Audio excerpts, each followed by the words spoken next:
Au nom du Père et du Fils et du Saint-Esprit. Amen. Bienvenue à ce temps de Lectio Divina. Je souhaite la bienvenue à tous qui nous accompagnent pour ce temps de lecture priante de la parole de Dieu, membres de la Communauté du Verbe, membres d'Alliance, des amis. D'ailleurs, je vous invite à chercher la Communauté du Verbe sur l'Internet. Vous pouvez taper Sementes do Verbo. Sementes do Verbo, en portugais. Et vous allez trouver, nous avons même déjà notre page aussi en français. Ok? Comme ça, tu vas connaître davantage notre charisme et notre mission. Aujourd'hui, nous sommes le 2 décembre, mercredi. Et la première lecture, c'est Ésaïe 25, verset 6 à 10. Le Seigneur Sabaoth prépare pour tous les peuples sur cette montagne un festin de viandes grasses, un festin de bons vins, des viandes moelleuses, des vins dépouillés. Il fait disparaître sur cette montagne le voile qui voilait tous les peuples et les tissus tendus sur toutes les nations. Il fait disparaître la mort à jamais. Le Seigneur Dieu essuie les pleurs sur tous les visages. Il ôtera l'opprobre de son peuple sur toute la terre, car le Seigneur a parlé. Et on dira en ce jour-là, voyez, c'est notre Dieu. En lui nous espérions, pour qu'il nous sauve. C'est le Seigneur, nous espérions en lui, exultons, réjouissons-nous du salut qu'il nous a donné, car la main du Seigneur reposera sur cette montagne. Ici, sur cette montagne, on peut voir soit la Vierge Marie qui est enceinte, ça veut dire que le banquet est en train d'être préparé en elle, que Jésus va naître comme nourriture à Noël pour se donner à nous, pour que nous puissions le recevoir comme nourriture pour notre âme, et aussi comme boisson, la meilleure boisson. Ici, ça parle d'un banquet. Mais cette montagne, regarde, on peut aussi la voir comme toi aussi. Tu peux être cette montagne où la main du Seigneur veut se reposer, comme dit le dernier verset de la lecture d'aujourd'hui. Sur cette montagne reposera la main du Seigneur. Et c'est vrai que la main du Seigneur repose sur la Vierge Marie. Mais c'est vrai que cette montagne ici dont le Seigneur parle aussi, c'est l'humanité. Cette humanité dont le Seigneur veut faire disparaître cette voile qui voilait tous les peuples, ces tissus qui étaient tendus sur toutes les nations pour faire disparaître la mort à jamais. Le Seigneur veut essuyer les pleurs sur tous les visages. Il ôtera l'opprobre de son peuple sur toute la terre, car le Seigneur a parlé. Oui, je parlais de la Vierge Marie, toi, le peuple d'Israël à qui le Seigneur parle. Bien sûr que la Vierge Marie, elle n'a pas de péché. Pour cela, le Seigneur l'a choisi. Et Jésus est entrant pendant ces temps d'avant, on médite sur Jésus qui est en train d'être engendré d'une façon silencieuse, dans le cœur et dans le sein, dans les entrailles de la Vierge Marie. Mais qui vient pour nous. Il n'est pas là pour elle. Il est là pour nous. Il va venir pour nous nourrir, nous fortifier. Aussi pour enlever de nos yeux les larmes, de faire disparaître la mort à jamais. Ça veut dire la condamnation éternelle. Parce qu'ici, c'est la mort éternelle. Bien sûr, on peut voir la mort quand nous allons mourir. Nous devons aller au ciel. Nous voulons aller au ciel. Ici, c'est vraiment le ciel qui va s'ouvrir. Marie est la porte du ciel. Va s'ouvrir pour nous. Mais c'est aussi la mort éternelle, la condamnation éternelle, à laquelle nous étions voués. Et le Seigneur veut vraiment essuyer les visages. Veut venir vraiment avec beaucoup de tendresse. Car le Seigneur parle. Et comme le Seigneur parle, il est en train d'agir. Il veut faire cela.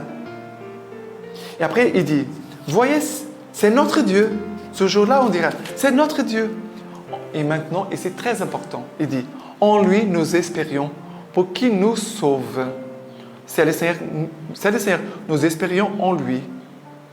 Le temps de l'Avent, c'est un temps par excellence d'humilité, mais aussi de l'espérance. Ça veut dire Jésus viendra.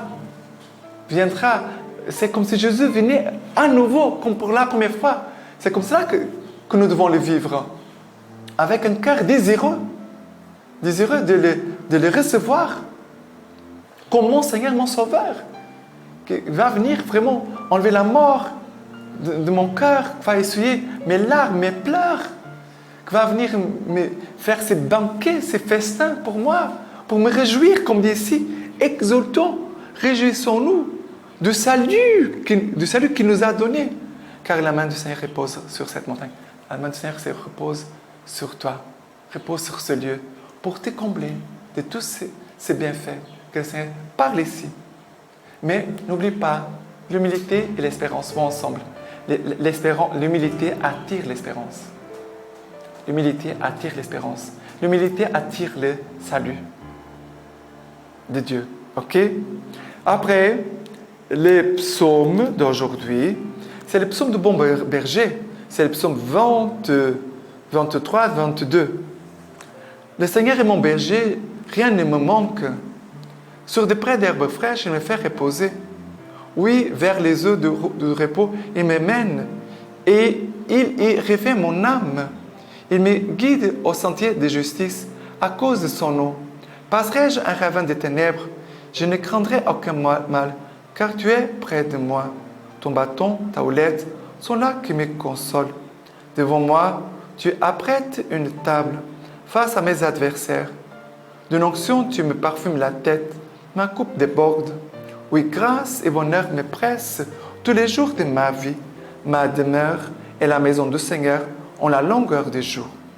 Mais qu'est-ce qui me touche ici, c'est quand il dit « Vers les eaux de repos, il me mène, il y refait mon âme. »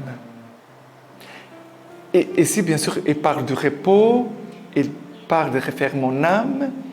On pourrait parler de ce repos, mais ce repos, ça veut dire que c'est l'œuvre, ce n'est pas maintenant je suis tranquille parce que Dieu, voilà, il fait tout pour moi. Mais ce repos ici dont parle le psaume, c'est le repos en Dieu. Mon âme se repose en lui. De faire, beaucoup de gens dans le monde ont le cœur agité. Qu'est-ce qu'il manque dans notre monde? Il manque la paix, il manque la miséricorde, on peut dire la compassion. Ce sont deux choses qui manquent. Une âme de paix qui est en repos, elle va engendrer paix et repos autour d'elle. Une âme qui est dans la guerre, dans la révolte, dans la guerre, dans la haine, elle va engendrer des guerres autour d'elle. Et notre monde, c'est cela qu'on voit. Il manque dans notre monde la compassion. La compassion, je parlais de la miséricorde, on pourrait parler aussi de pardon. Parce que quand on a un cœur de pardon, de miséricorde, cela va engendrer la miséricorde dans le monde. Comme ça, on pourra se pardonner les uns les autres. On pourra avoir de la compassion parce que celui qui fait des péchés, il est un misérable. Celui que tu vas faire des péchés, tu dis, mais il est méchant, il est mauvais. Mais c'est un misérable. C'est misérable. Et que nous devons avoir cette compassion, disons, cette âme, elle est en danger de se perdre pour l'éternité. Et en même temps, si cette personne fait du mal, certainement, au-dedans d'elle, il a encore plus de mal. Peut-être plus que ce que nous voyons à l'extérieur. Ça veut dire qu'il a beaucoup de souffrances. Il y a autour de nous beaucoup de souffrances. Et le Seigneur veut te donner le repos et refaire ton âme. C'est ça que je vois ici. C'est de mettre dans ton cœur la paix et la compassion, le pardon, la miséricorde. Et comme ça, tu pourras être une brebis qui va aider les autres brebis à trouver les bercailles. Et qui va aider les autres brebis à trouver le bon berger. Et qu'après, ensemble, non pas seulement moi, oui, la grâce et le bonheur me pressent, mais que nous puissions dire à la fin, oui, grâce et bonheur nous pressent tous les jours de notre vie. Notre demeure et la maison du Seigneur ont la longueur des jours. Voilà, c'est un cœur large. Le Seigneur veut élargir ton cœur pendant ce temps de l'Avent. Et aussi le mien aussi, bien sûr. Ça, c'est très important. Le Seigneur veut élargir ton cœur, notre cœur. Et l'évangile d'aujourd'hui, c'est Matthieu 15, versets 29 à 37. Étant parti de là, Jésus vint au bord de la mer de Galilée. Il gravit la montagne et là, il s'assit. Regardez, on parle à nouveau de la montagne. La première lecture parlait de la montagne, on la trouve ici. Et des foules nombreuses s'approchèrent de lui, ayant avec elles des boiteux, des estropiés, des aveugles, des muets, et bien d'autres encore, qu'ils déposèrent à ses pieds, et il les guérit. Jésus a la compassion, regarde. Jésus est en train de guérir, il est en train de mettre la paix, le pardon, et Jésus est en train de refaire leurs âmes, comme dit le psaume. Le Seigneur me donne le repos, il refait mon âme. C'est cela que Jésus est en train de faire ici. Et les foules s'émerveillaient en voyant ces muets qui parlaient, ces estropiés qui redevenaient valides, ces boiteux qui marchaient et ces aveugles qui recouvraient la vue. Et ils rendirent gloire au Dieu d'Israël. Ça veut dire, ici, ils sont en train de rendre grâce, de témoigner de l'amour du Seigneur. Ça veut dire, après l'âme qui a été reposée, refaite, maintenant, je peux aussi m'approcher des autres brebis, aussi pour rendre témoignage, pour manifester les bienfaits. Jésus, cependant, appela à lui ses disciples et leur dit, « J'ai pitié de la foule, car voilà déjà 3 jours qu'ils restent auprès de moi. Ils n'ont pas de quoi manger. » Jésus a de la compassion. Jésus a de la compassion. Les disciples lui dirent, n'ont pas de quoi manger. Les renvoyer à Jean, je ne le veux pas. Il pourrait défaillir en route. Voilà le cœur de Jésus. L'attention envers les brebis. Ça veut dire que Jésus veut aussi que tu puisses avoir cette même attention envers les autres qui sont autour de toi. Les disciples lui disent, oui, prendrons-nous dans un désert assez de pain pour rassasier une telle foule? Jésus leur dit, combien de pains avez-vous? 7, dirent-ils, et quelques petits poissons. Alors, il ordonna à la foule de s'étendre à terre. Puis, il prit les 7 pains et les poissons, rendit grâce, les rompit et les donna à ses disciples. Jésus, regarde, Jésus ne fait pas tout. Après, il va donner les fruits du miracle, les poissons et les pains, il va donner aux disciples. Il va donner aux disciples. Alors, il donna à la foule, tous mangèrent, donna à ses disciples, qu'il les donnait à la foule. Tous mangèrent et furent rassasiés, et des morceaux qui restaient, on ramassa 7 pleines corbeilles. Ça veut dire que tout le monde a été rassasié, il reste encore. Mais regarde, il faut avoir la foi. S'il n'a pas la foi, pourquoi les disciples n'ont pas... Regarde, les disciples n'ont pas donné une réponse de foi. Ils ont donné une réponse humaine. Seigneur, il n'a rien, il faut qu'il parte, parce que nous n'avons pas assez dans un désert, qu'est-ce qu'on pourrait faire? Ça, c'est une réponse humaine. Où est la foi? On pourrait rajouter ici une parole. Jésus, je ne veux pas mettre mes paroles dans la bouche de Jésus. Non, pas du tout. Mais on pourrait mettre ici Jésus en train de demander, mais où est votre foi? Elle est où? À quoi sert votre foi? Parce que les disciples qui sont ici, ils avaient déjà vu des miracles, d'autres miracles. Ils pourraient dire, Seigneur, voilà, il faut donner à manger à cette foule. Tu ne veux pas les laisser partir à jeun. Je comprends ça très bien. Je comprends très bien. Moi aussi, je ne veux pas. Mais Seigneur, nous pouvons voir qu'est-ce que nous avons ici. On va voir qu'est-ce qu'on a. Et après, on apporterait. Et après, on allait dire, Seigneur, on n'a pas grand-chose. Voilà, on n'a pas d'autre moyen.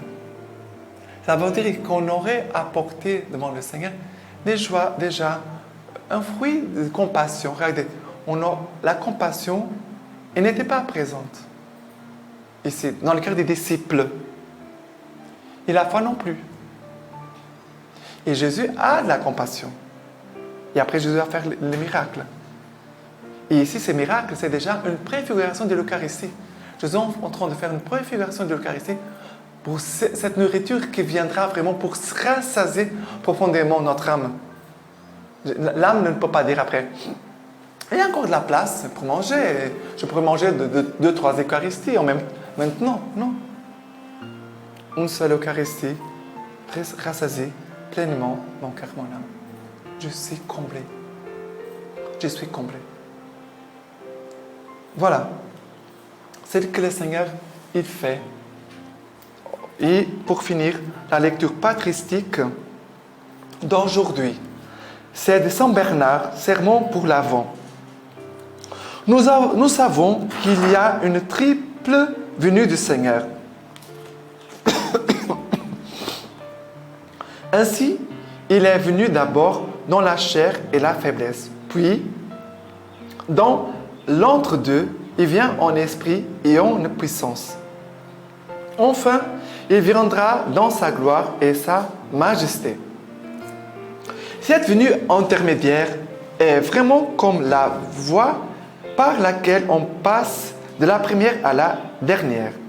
Dans la première, le Christ fut notre Rédempteur. Dans la dernière, il apparaîtra comme notre vie et entre-temps, il est notre repos et notre consolation. Le Seigneur lui-même dit, « Si quelqu'un m'aime, il gardera mes paroles, et mon Père l'aimera, et nous viendrons à lui. » Ailleurs, j'ai lu en effet, « Qui craint Dieu fera les biens. » Mais je perçois qu'ici Jésus exprime quelque chose de plus en disant, « De celui qui l'aime, il gardera mes paroles. » Mais où les gardera-t-il? Dans son cœur sans aucun doute. Et après, pour finir, si de la sorte tu t'es mis à garder en toi la parole de Dieu, nul doute qu'elle ne te garde aussi. Le Fils viendra à toi avec le Père.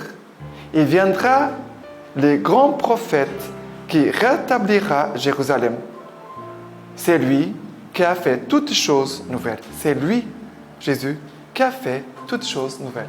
Et maintenant, je finis en vous laissant la bénédiction du Seigneur pour toute votre famille. Que le Dieu Tout-Puissant vous protège, vous garde dans sa consolation et dans sa paix. Lui qui est Père, Fils et Saint-Esprit. Amen.